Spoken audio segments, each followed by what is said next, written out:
అందరికీ నమస్కారం. నీవు పోసిన ప్రాణమే నిన్ను ప్రాణంగా పూజిస్తుంటే పలకవేమయ్యా శివయ్య.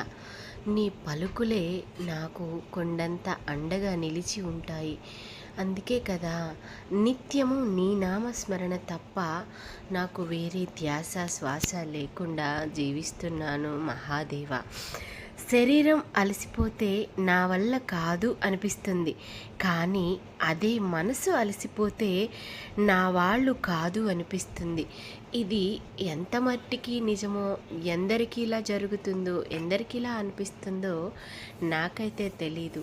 నేనైతే మాత్రం మనసు శరీరం ఏది అలసిపోయినా కానీ నీవున్నావు నాకు అనే ఒక ధైర్యంతో ముందుకెళ్ళిపోతూ ఉన్నాను. ఇది ఒక్కటే కాకుండా ఏ పనినైతే నేను ఎంచుకున్నానో ఆ పనిలో నిశ్చలముగా